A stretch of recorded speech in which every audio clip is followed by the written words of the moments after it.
What's going on, guys? Hey, it's Anthony with the Wrenched Out Garage. It is your garage talk. We drop garage talk every single Monday, so make sure hit subscribe. We will be moving back to our normal setup for garage talk and everything else later this month and into June.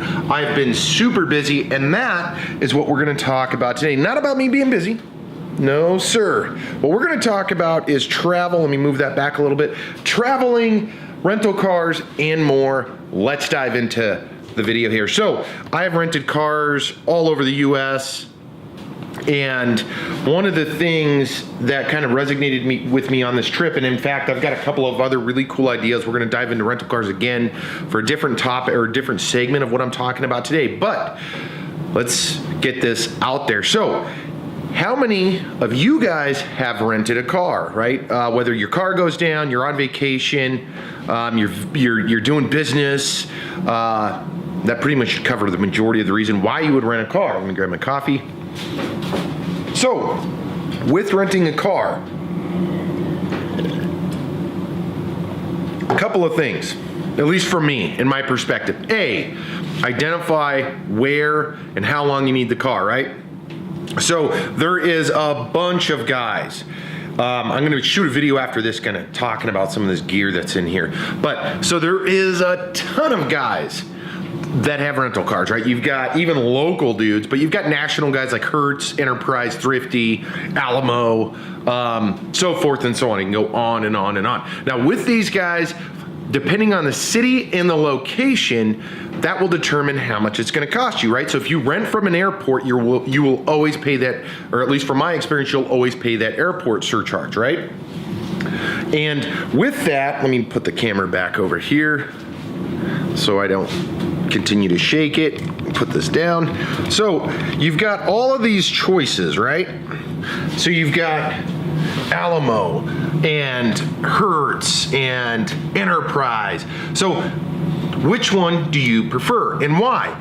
So I have rented from pretty much everybody under the sun through the years, from cities from Minneapolis to Seattle to Las Vegas, and the list goes on and on and on. Now, the first thing that I always do, and this isn't a suggestion, this is more or less, I guess, news, and I'll tail this with the video I'm going to shoot, or the garage news I'll shoot in the future, because I think it's super cool and something different to talk about. Now, I have, like I said, I used to use Thrifty all the time, and then I've used Hertz numerous times. Recently I used Enterprise, and here's the reason why I used Enterprise. This is not a sales thing. I can care less who you use, but if you shop around your rental car places and where to pick them up, because like when I went to Las Vegas a few years ago, I went there and I really wanted a convertible. So when I was doing the planning process of the vacation, I found a Mustang convertible from Enterprise in Las Vegas outside of the terminal for about a third the cost. I was also renting it or doing my reservation, I think it was like 6 or 8 months prior to. So what does that mean? That means the date that I went to pick it up, A, they had the car, of course. B, going and getting the car was pretty simple. They actually had a shuttle. So I shuttled from the airport to the site, picked the car up, or maybe I took a cab. I can't remember on that one. Anyways, I get there, I rent the car. I think it was like $100 a day or something for a Mustang convertible in the middle of summer in Las Vegas. Now, I looked at other sites too, because I was just wondering and curious. Right as I was doing that, those things skyrocketed. In fact, when I was talking to the Enterprise guy, he's like, dude, you got not only a smoking deal, but there is no convertibles left. So my point with that is shop around, figure out what your needs are. For that trip, it was just my wife and I. I've also rented, minivans. I've rented Jeeps. If you watch the channel at all, you'll know I've rented Jeeps. I rented Tahoe when I was in Washington recently. When I was just in Seattle, I had a limited expedition. Now, that is where you have to figure out your necessities, right? So for me, in my use, I always go to that. How many people are? Is it just me? If it's just me, I'll get a smaller car. Don't go too small. I learned about that when I went to Portland and I rented I think it was a Corolla. Maybe it wasn't. but I was crammed in that car even with the seat all the way back. I'm 6 foot, I'm a wider dude, but it was not comfortable getting in and out, and it surely was not that comfortable driving around. So I learned from that. But so you got to determine that. You also need to look, once you determine that, okay, it's me, my wife, it's me and my 10 kids, or maybe it's just you and some buddies, or it's business, or whatever it is. So figure that out. You figure that out, and then let's move to the next thing you need to figure out, right? How long are you staying?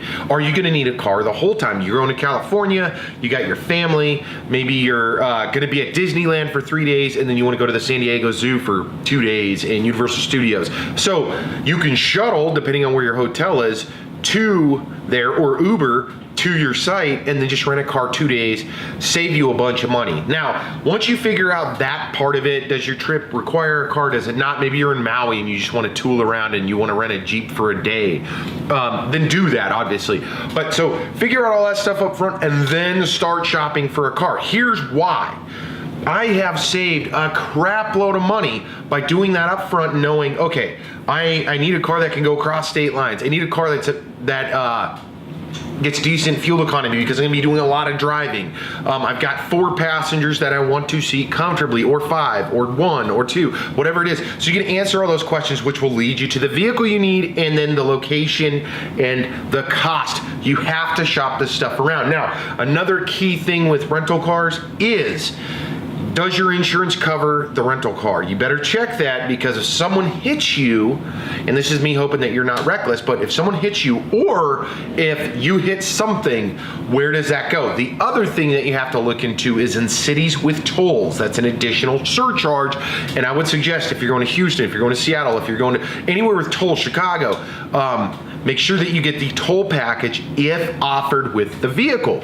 And that is gonna save you a bunch of money. Recently in Seattle, I thought that the vehicle had the toll package, and it did not, so I got charged afterward, which kind of sucks because, you know, the rental wasn't super cheap by any means. I did get a free upgrade and so forth and so on. But make sure and check that as well. It's super important because you guys wanna save as much money. You're on vacation, or maybe you wanna go to the exotics. Now, you determined which place you want to rent. Now, with that, the wild card option, I will say this, some of these places do the wild card option. I have done that before, and it has been to my benefit. Not always, sometimes I just got the car that I was gonna get anyways, but you can normally save money that way as well. Now, determine that, regardless of where you want to go. Now, if you do, obviously find, like I use Enterprise often.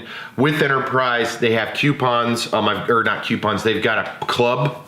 So I've been using their club for a while, so I'm getting some points now, which means to free rentals. Everybody else has it. Again, I'm not selling you anything there. Now, you got your rental car, life's good. Obviously make sure it has the capabilities to do whatever it is you want to do. Always plan. Now, that is pretty much what I wanted to talk to you guys about today with the garage news, simply because it's automotive related, and I just started thinking, man, I've rented a lot of different cars. I've driven rentals all over, and maybe I'd share something that would help you guys for planning. That's all that this was meant for. I know it's not new news, but I was hoping that it was news that would help you guys. Let me end it on a couple of notes. First, I will be doing one, and I'm gonna bust once I get, because my garage is a mess. I, again, just got back. And like, I've got crap everywhere here. It's been raining outside. I've been just catching up, so I apologize for not having my standard. But I will be doing a garage news on, and this does interest me because, again, I rented a Mustang. I was just in Seattle, and Enterprise Seattle Exotics rents Aston Martins and a bunch of other cool cars. So I will be doing a garage news on exotic, and I guess not necessarily exotic, but like cool cars. And we're gonna talk about prices and all of that stuff in a future episode, just because I think it's fun. And it's kind of cool to see how much do they want for an Aston Martin or a Mercedes or a Corvette, or whatever it may be. If you guys drop a comment down below, I'm interested to hear what company do you go with and why, and have you ever rented an exotic or any kind of fancy rental car, and talk about it. I'll jump on the comments. I'll talk to you guys about it as well. Hey guys, thank you for tuning in. I really do appreciate it. Garage News is every single Monday, where we cover all kinds of different stuff, automotive related. I do have a lot of cool install videos, a couple of surprises coming soon, and much more here at the Wrench Out Garage. So make sure, hit subscribe, like the video, give it a thumbs up, and don't forget, tune in, subscribe, everything else. If you guys are out riding or driving, do it safely. I'll see you in the next video.